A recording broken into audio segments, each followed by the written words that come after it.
대지입니다. 대지. 대지로 바뀌어 있어요. 그죠? 대지로 바뀌어 있어요.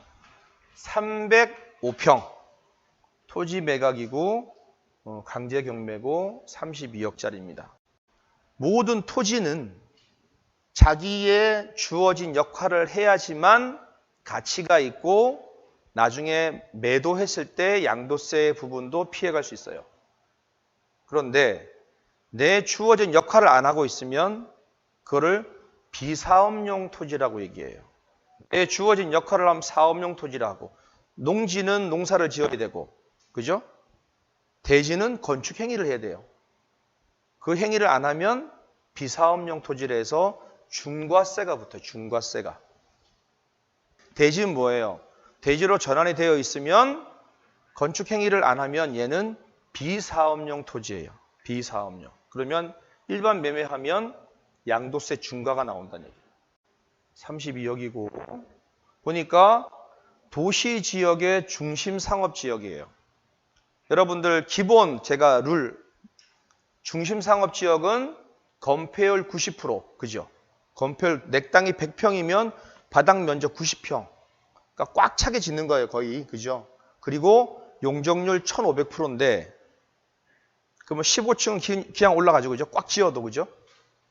그런데 서울 25개 구 중에서 서울은 800% 이상 주지 않는다 얘기했어요. 800% 이상 준 데가 없다. 맥시멈 800이다. 그래서 요번에 용산 기지창 하면서 1800% 준다고 하잖아요. 그죠? 최고 용적률 1500 플러스 300 알파예요. 그래서 100층 넘는 건물들을 여러 동 짓겠다라고 한 거예요. 그러면은 이제 용산이 원래 처음서부터 용산이 우리나라 중심이었어요. 그죠? 그래서 일제시대 때도 용산을 걔네들이 같이 점유했었고, 그 다음에 이제 남북이 이제 분단되면서 미군이 용산을 점유하고 있었던 거예요. 그만큼 요충지에 요충지. 중심 상업 지역이면 시흥은 얼마를 주냐, 시흥. 시흥은 여러분들이 도시계획과 전화 걸어보시면 답이 나오죠. 그죠? 1200%까지 줘요. 그런데 그러면 1200%를 준다고 했을 때 최소한 15층, 20층 건물이 올라가야 될 거예요. 그죠? 자, 그런데 여러분들 일산도 그렇고 부천도 그렇고 상업지구인데 불구하고 5층, 6층밖에 못 짓는 데가 많아요. 똑같이 6층 건물만 돼 있어. 똑같이 5층으로만 돼 있어. 이건 뭐냐 하면 시의 조례법이 조례. 그 조례를 먼저 따라가요. 자, 여기는 미관지구, 여기는 뭐 먹거리지구 이런 식으로 해서 상업지는 상업지지만 고도 제한을 두는 거예요. 고도 제한을. 왜? 주변의 아파트보다 높지 않게, 미관을 해치지 않게끔 낮게.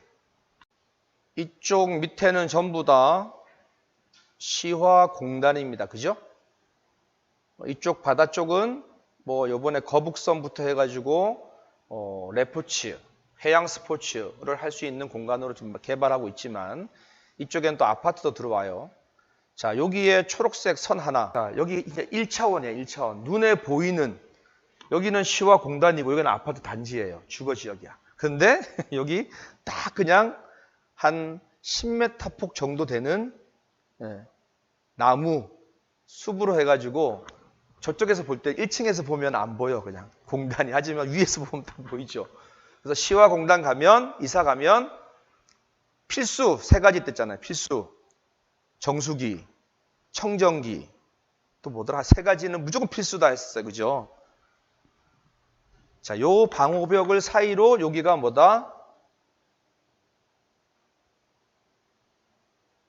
예, 여기가 상업지구예요.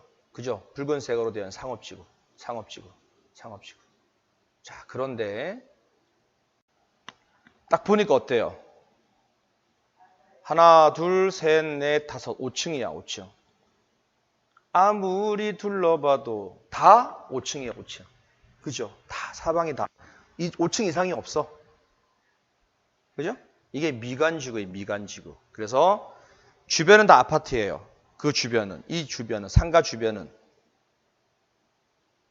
보시면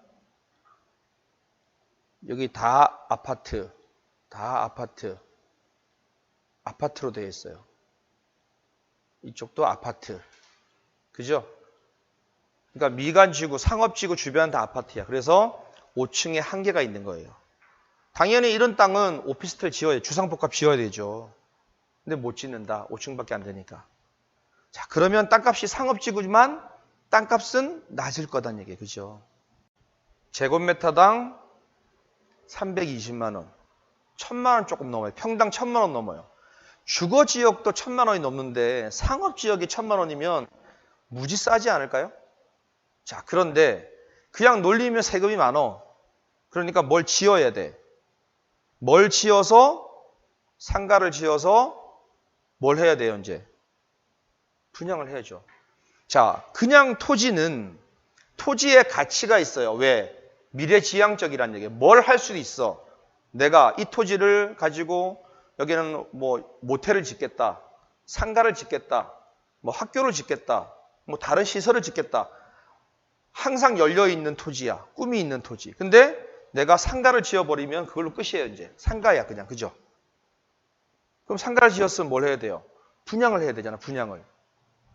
그냥 토지의 가격은 집가 상승분이 올라가요. 가치가 있으니. 근데 건물을 지어버리면 그 건물이 그 주변의 용도에 맞지 않으면 분양이 될까요? 안 되죠. 그러면 토지 플러스 건축비 플러스 알파라는 비용이 평당 3천만 원이다. 예를 들어서. 근데 3천만 원에 내놓으니까 분양이 안 돼.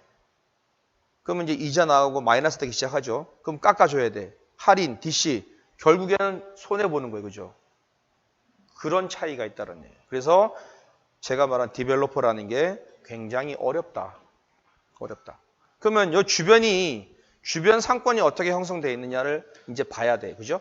이게 싼 게 아니고 내가 여기다가 뭔 행위를 해서 자, 이 땅인데 이 땅에 펜스에 관련 이 땅이에요. 앞에는 주차장이고. 그죠? 여기에다 건물을 지어서 분양을 해야 되는데 그래서 수익을 얻어야 되는데 뭐를 지어서 분양을 해야 될까?